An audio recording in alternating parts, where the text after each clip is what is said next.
오늘은 내 진영을 거룩해 하라라는 제목으로 말씀을 나누려고 합니다. 일반적으로 전쟁 중에 창기가 가장 많이 생긴다고 그래요. 갑작스레 홀로 남은 여성들이 먹고 살기 위해 어쩔 수 없이 선택한 일이기도 하겠지만 그 수가 많아진다는 것은 그만큼 찾는 이들이 늘어났기 때문이겠죠. 성을 판매하거나 구입하는 것이 옳다라고 이야기할 사람은 아무도 없을 것입니다.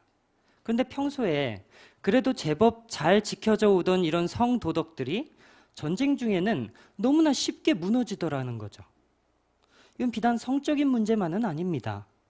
강도, 살인, 강간, 사기, 도둑질 이런 여러 가지 범죄들, 평시에는 쉽게 일어나지 않았을 그런 일들이 전시에는 아무렇지도 않게 일어납니다. 왜 그렇습니까? 전쟁이 우리의 도덕성을 앗아가기 때문이죠. 아니, 사람도 죽이는데 뭔들 못하겠어요. 그동안에 사람이 제일 존귀하다고 배워왔잖아요. 우리가 도덕을 행해야 될 최고 대상이 누굽니까? 사람 아니에요? 그런데 그 존귀한 사람도 죽이는 마당에 다른 것쯤이야 뭐 일도 아닌 거죠. 게다가 내가 오늘 죽을런지 아니면 내일 죽을런지도 모르는데 그 와중에 도덕을 기대한다는 것은 굉장히 어려운 일일 것입니다. 전쟁 중에는 인간의 도덕이 무너져요. 근데 여기서 그치지 않고 전쟁은 착한 사람까지도 악하게 만드는 힘이 있습니다. 일단 전쟁이 가능하기 위해서는 착해서는 안 되죠. 그렇잖아요. 사람을 죽여야 되는데 착해 빠져가지고 누구를 죽이겠어요? 착하고 따뜻한 마음으로 누군가를 죽일 수 있겠습니까?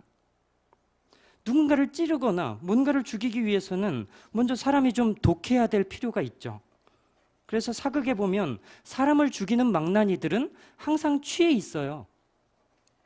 그리고 사형 집행 직전에 또 술을 마십니다. 왜 그럴까요? 맨정신으로는 사람을 죽일 수가 없는 거예요. 화가 나서 눈이 뒤집히든 술 때문에 눈이 뒤집히든 어찌됐건 눈이 뒤집혀야 뭔가 일을 할 수 있는 거죠. 사람을 죽여야 되는 한 괴로운 망나니의 모습을 담아왔는데요. 잠깐 영상을 보고 이어가도록 하겠습니다. 망나니는 사형을 마치고도 너무나 괴로운지 또 술을 찾고 있습니다. 언젠가 사형 집행관의 인터뷰 기사를 본 적이 있어요. 미국 버지니아주에 있는 한 교도소에 17년 동안 근무하면서 62명의 사형수를 처형한 제리 기븐이라는 사람이 이런 얘기를 했습니다. 이건 너무나 고통스러운 일이에요. 우리는 평생 악몽에 시달리면서 살아가죠. 사형을 시키기 위해서는 먼저 내 자신을 비인간적으로 만들어야 돼요. 그렇지 않으면 견딜 수가 없거든요. 맞아요.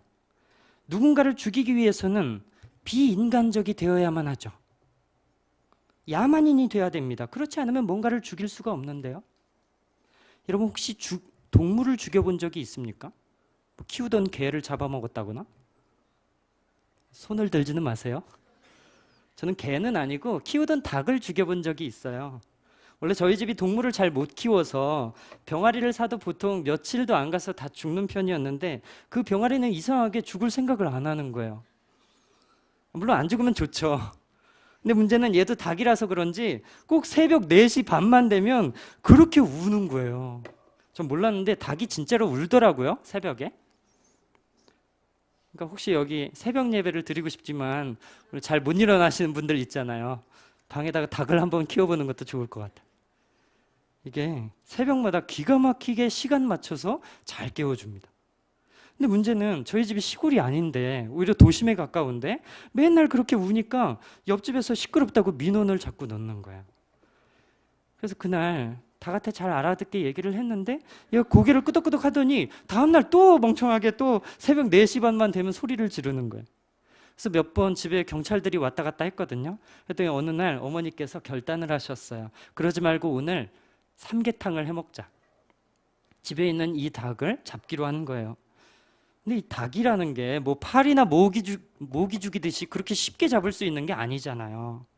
저도 파리나 모기는 아무 거리낌 없이 얼마든지 죽일 수 있습니다만 이건 하여간 모기랑은 다른 거잖아요. 새끼 때, 그것도 완전 병아리 때부터 키웠던 건데 지금도 그 앞에 가면 먹을 거 주는 줄 알고 막 꼬리를 흔들고, 개도 아닌데 막 날개도 흔들고 막 점프를 하고 소리를 지르고 그렇게나 좋아하는데, 아니 날 보면서 이렇게 열렬히 환호하는 건 그 닭밖에 없는데 그 닭을 내 손으로 죽여야 된다고 생각을 하니까 영 마음이 찜찜하고 무거운 거예요.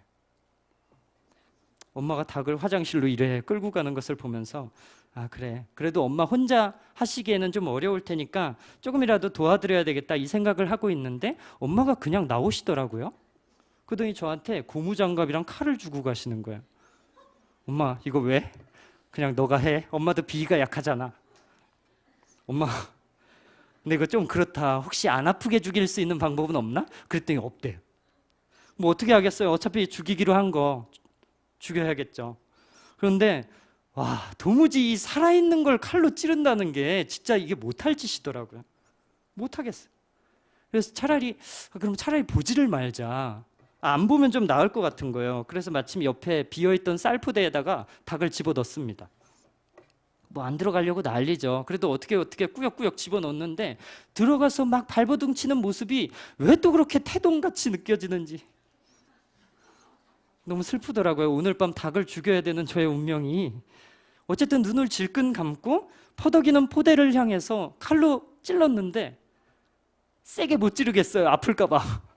살짝 찔렀어요. 그랬더니 엄마가 너무 답답했나 봐요. 야, 그렇게 하면 더 아프지. 그냥 한 번에 딱 죽여. 전 속으로만 그랬어요. 엄마, 저도 그러고 싶어요.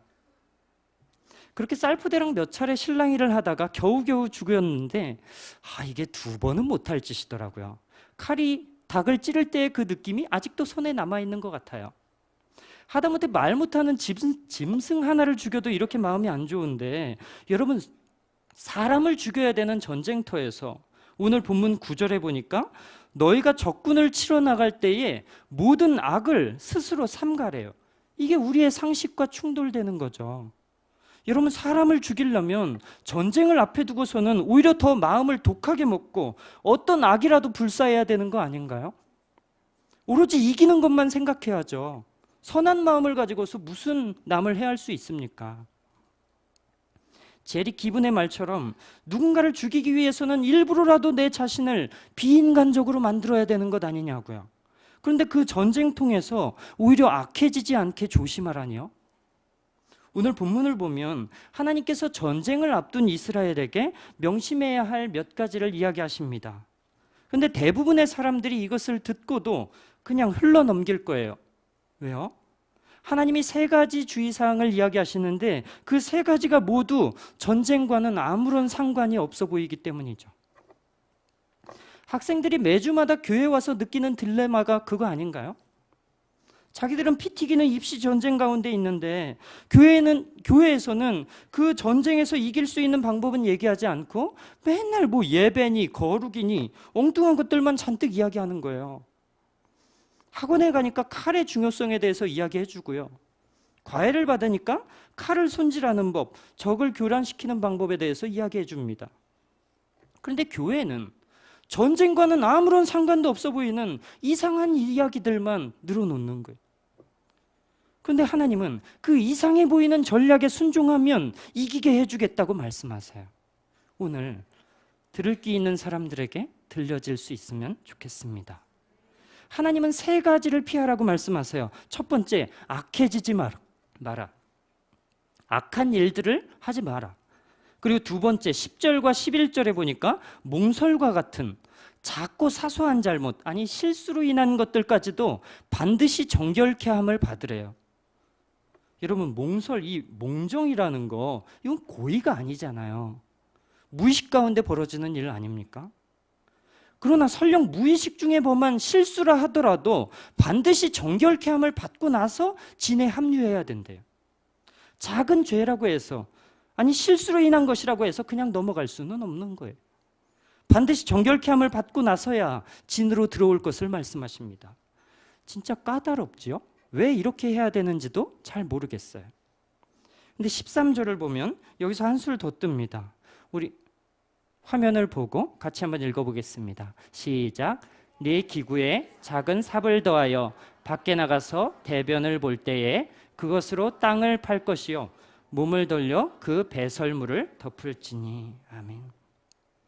하나님은 전쟁에 나가는 이스라엘에게 다 삽을 하나씩 챙기라고 이야기하십니다. 그래서 병사들이 저마다 삽을 하나씩 다 들고 있는 거예요. 왜요? 적군이 나타나면 그 삽으로 패라는 말씀인가요? 조폭처럼?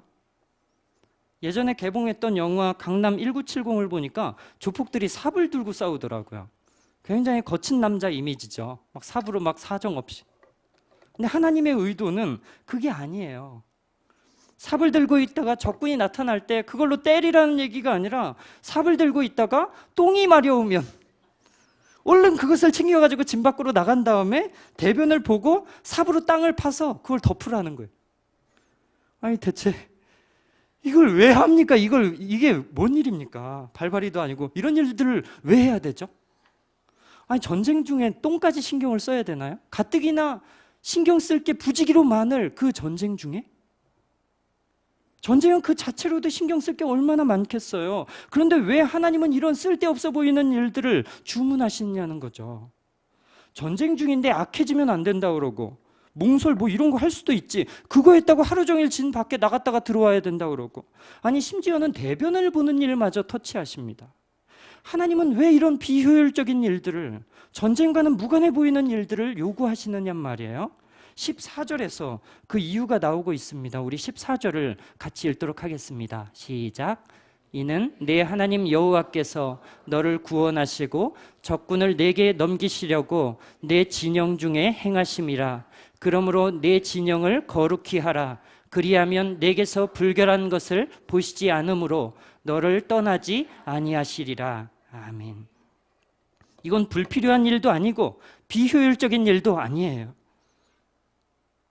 전쟁에서 승리하기 위해서는 반드시 그리고 무엇보다 중요하게 여겨야 되는 일들이죠.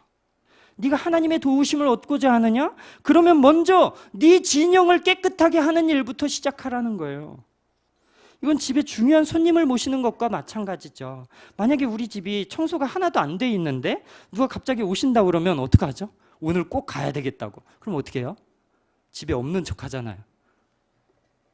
잠깐 볼 일 있어서 나왔다고, 죄송하다고 막 옆에서 TV 소리 들리는데, 여러분 우리가 청소를 안 하면 집에 사람을 들일 수가 없는 거예요.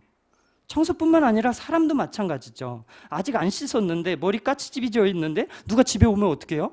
방에 들어가서 못 나오잖아요. 그 사람 갈 때까지는 화장실도 못 갑니다. 이건 중요한 교훈이에요. 집이든 사람이든 말끔하게 정비가 되어 있지 않으면 누군가를 모실 수도 없고 설령 누가 온다 하더라도 만날 수가 없는 거예요. 여러분 하나님이 여러분의 진영 가운데 오셔서 이 전쟁을 돕기 원하신다면 여러분이 제일 먼저 신경 써야 되는 것은 여러분의 진영이 깨끗한가 하는 거예요. 이스라엘의 싸움은 무기로 하는 것이 아닙니다. 하나님은 전쟁 이야기를 하시면서 무기 얘기를 한 번도 하신 적이 없어요. 왜요? 너희가 싸울 거냐는 거죠.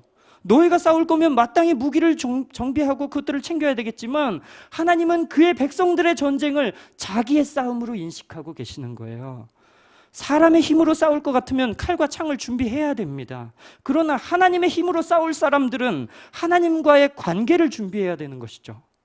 하나님이 내 삶에 기쁘게 역사하실 수 있는 환경을 만드는 것이 중요해요. 하나님은 거룩하기 때문에 그분에게는 악이 없고 죄가 없고 더러움이 없습니다. 룸메이트를 하기 위해서는 서로 마음이 맞는 것이 참 중요합니다. 그래서 하나님도 우리에게 똑같은 세 가지를 요구하시는 거예요. 악을 행하지 마라. 또 혹 죄를 지었다면 가만히 있지 말고 반드시 정결케 함을 받아라. 그리고 너의 진영 가운데서 더러운 것들, 불결한 것들을 제거하라는 거예요.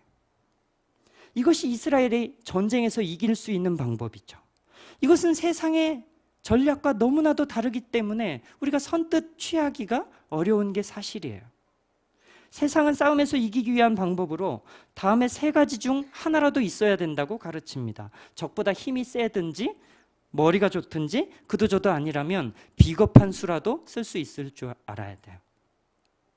영화 싸움의 기술을 보면 두 주인공이 놀이터에서 싸우는 아이들을 지켜보는 장면이 나와요.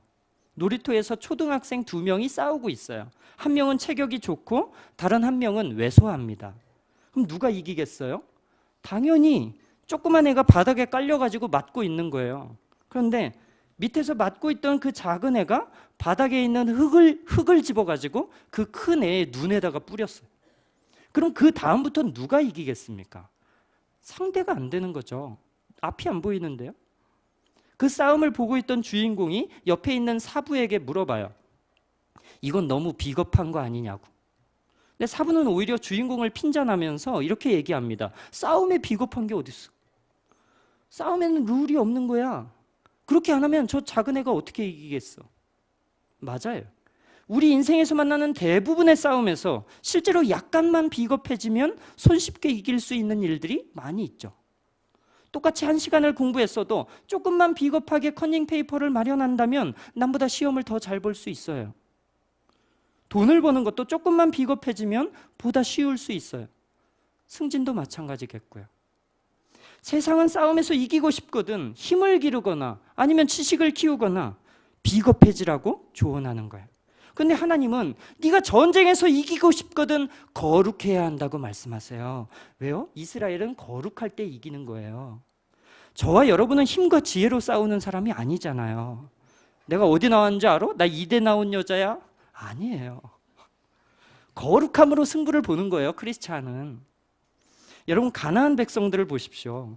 그들에게 탄탄한 요새가 있고 또 철병거가 있고 철병거가 있다고 그랬어요. 그리고 저들은 안악자손 거인들이라고 그랬어요. 그런데 그 거인들이 평범하다 못해서 하찮게 보이는 메뚜기 같은 이스라엘에게 뭉그러져서 달아납니다. 여러분, 거인도 쫓겨납니다. 그러니 우리의 자녀들에게 우유만 먹일 게 아니라 성경을 주세요. 성경은 저들이 죄로 더러웠기 때문에 땅이 저들을 토해냈다고 이야기해요. 화면을 볼까요? 우리 같이 읽어보겠습니다. 시작. 너희는 이 모든 일로 스스로 더럽히지 말라. 내가 너희 앞에서 쫓아내는 이 족속들이 이 모든 일로 말미암아 더러워졌고 그 땅도 더러워졌으므로 내가 그 악으로 말미암아 벌하고 그 땅도 스스로 그 주민을 토하여 내느니라. 아멘. 전쟁은 칼과 창이 얼마나 더 예리한가 거기에 달려있는 게 아니에요. 거룩함으로 승부가 나는 거예요. 화면을 또 볼까요? 우리 같이 한번 읽어보겠습니다. 시작. 네가 어디로 가든지 내가 너와 함께 있어 네 모든 대적을 네 앞에서 멸하였은즉 그들이 어디로 가든지 여호와의 손이 그들에게 재앙을 내리시니. 여러분, 이 둘의 차이가 뭐라고 생각하세요? 하나님은 여러분이 어디로 가든지 이기게 하실 수도 있고 여러분이 어디로 가든지 지게 하실 수도 있는 거예요. 칼과 창으로 승부가 나는 게 아니라니까요. 여러분이 손대는 것마다 잘 되게 하실지 안 되게 하실지는 하나님에게 달려 있는 거라니까요. 네가 어디로 가든지 너를 형통하게 할 것이다. 혹은 네가 어디로 가든지 여호와가 재앙을 내릴 것이다. 하나님이 여러분을 돕기 위해서 여러분의 진영 가운데로 온다고 그랬습니다. 그러나 그분이 만일 여러분의 진 가운데서 불결한 것을 보시지 않는다면 여러분을 떠나지 않을 것이라고 말씀했어요. 예전에 무슨 영화인지는 잘 모르겠는데요. 하여간 주인공은 젊고 능력이 있는 변호사였어요. 실력이 좋아요. 근데 낮에는 변호사로서 그 맡은 일들을 잘 감당합니다만 밤이 되면 이 사람이 나이트에 가서 밤새 모르는 여자들과 진탕 술을 먹는 거예요. 아침이 됐는데 그때까지 나이트에서 술을 먹고 있어요. 근데 신기한 건 일과 관련된 전화 한 통을 받더니 조금 전까지도 술에 취해서 해롱되던 그 모습이 온데간데 없어지고 언제 그랬냐는 듯이 딱 옷매무새를 가다듬고 능숙하게 일을 처리하더라고요. 진짜 프로죠. 사생활이 안 좋기는 해도 자기 맡은 일과 관련해서는 실수 없이 잘합니다. 그런데 신앙생활도 이렇게 프로처럼 하니까 문제가 되는 거예요. 한국교회의 약점이 여기 있죠. 한국교회 성도들과 목회자들을 보십시오. 주일날 돌아가는 거 한번 보세요. 다들 얼마나 잘하는지 모릅니다. 목사님들이 설교를 얼마나 잘하시는지 모릅니다. 또 성도님들이 봉사를 얼마나 잘하는지 모릅니다. 또 음식은 얼마나 맛있게요. 미안해요. 근데 낮에는 프로 변호사인데 밤에는 한량으로 돌변하는 그 영화 속 주인공 같은 모습이 오늘날 우리에게도 있기 때문에 문제가 되는 거예요. 주중에는 세상에 쩔어가지고 한량처럼 살다가 주일이 되면 갑자기 옷매무새를 가다듬고 프로 신앙인으로 변하는 모습이 현대 기독교의 하나님의 역사가 나타나지 않도록 막는 주 원인 아닙니까? 눈에 보이는 경건이 다는 아니잖아요. 이스라엘을 한번 보세요. 우리가 맨날 이스라엘은 불순종도 많이 하고 죄나 짓고 뭐 불평이나 해쌓는 그런 못난 이들로 알고 있지만, 오늘 본문에서 이스라엘 사람들이 경건을 지키기 위해서 무슨 노력들을 하는지 보세요. 10절 볼까요? 누구든지 밤에 몽설함으로 부정하거든 진영 밖으로 나가고 진영 안에 들어오지 아니하다가. 여러분, 언제까지 나가 있어야 돼요? 해가 질 때까지 나가 있는다고 그랬어요. 그 뜨거운 광야에서 종일 떼약볕 아래에 있는 거예요. 그리고 저녁 때 목욕을 해야 들어올 수 있대요. 사막에서 물도 구하기가 힘든데 하여간 목욕을 해야 들어올 수 있습니다. 근데 10절을 유심히 보면 알겠지만, 몽설한 사람이 누군가에 의해서 밖으로 나가거나 들어오는 게 아니에요. 잘 보세요. 몽설을 했으면 내가 내 발로 나갔다가 들어오는 거예요. 이게 희한하죠. 아니, 내가 몽설을 했는지 안 했는지 알 게 뭡니까? 딴 사람이. 나만 얘기 안 하면 이건 평생 무덤까지 갖고 갈 수 있는 일이잖아요. 조용히 그냥 넘어갈 수 있는 일이에요. 근데 이걸 굳이 스스로 밝히는 이유가 뭡니까? 자랑스러워서? 이 자랑할 만한 좋은 일입니까?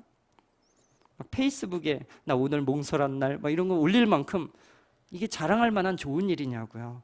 아니요, 이건 오히려 부끄러운 일이잖아요. 남이 알까봐 두렵고 굉장히 창피하고 또 민망한 일이잖아요. 이거 나만 알고 있는 일이기 때문에 나만 입국 닫고 조용히 넘어가면 그냥 넘어갈 수 있는 일이에요. 그런데 굳이 자기 발로, 그것도 하루 종일 떼약볕 아래에서 고생해야 되는 그 수고를 자처하는 이유가 뭡니까? 딱 하나예요. 하나님이 계시는 그 지인을 정결하게 유지하고 싶기 때문이에요. 12절 13절은 더 어렵습니다. 대변이 마려우면 진 밖으로 나가서 볼일을 보고 또 삽으로 뭘 묻고 굉장히 번거로워요.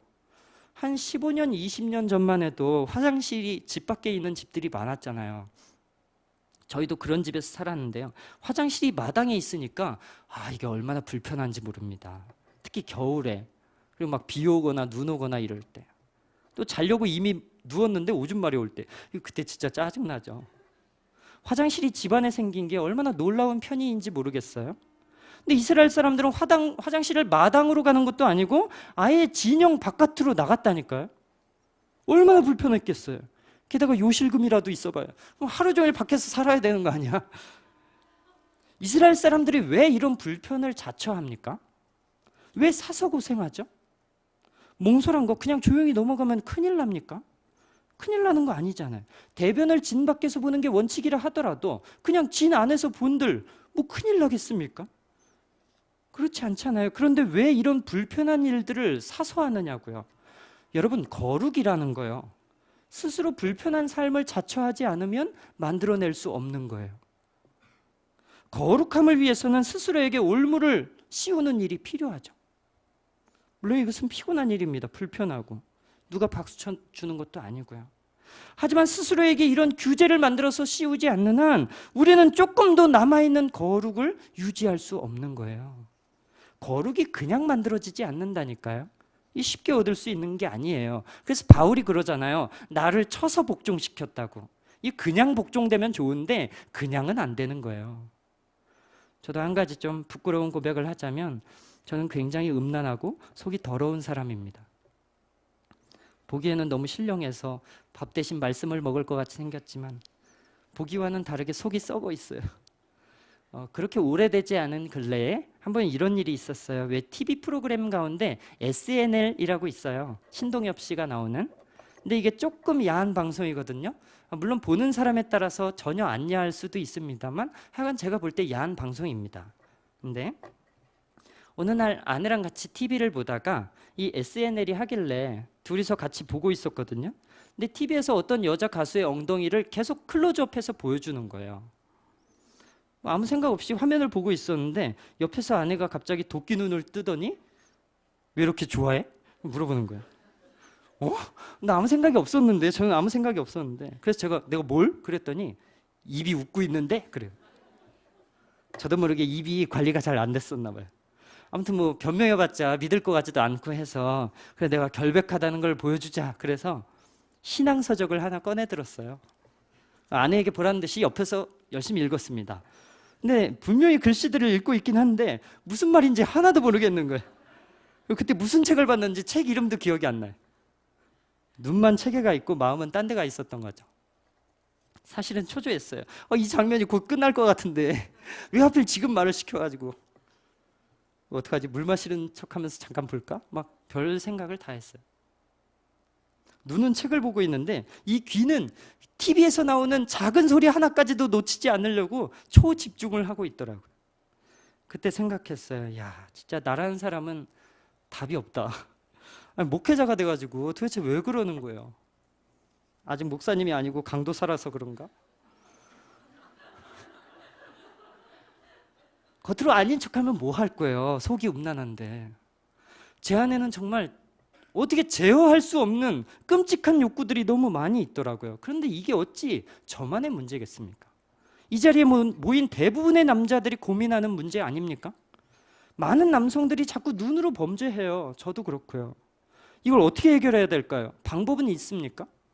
성경에 친절하게도 방법이 하나 나와 있습니다. 마태복음 18장 9절에 보니까 만일 네 눈이 너로 범죄하게 하거든,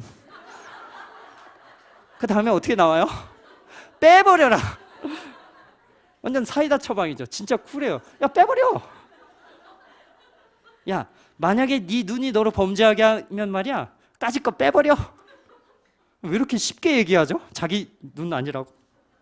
물론 이것은 문자 그대로 적용하라는 말은 아닐 거예요. 그런데 이 구절이 왠지 모르게 신경이 쓰여서 화장실에 가서 거울을 이래 보고 있는데, 만약에 내가 정말로 눈이 없으면 범죄하지 않을 수 있을까? 진짜로 내가 눈이 없고 범죄하지 않을 수만 있으면 저는 진심으로 진지하게 고민을 해봤을 거예요.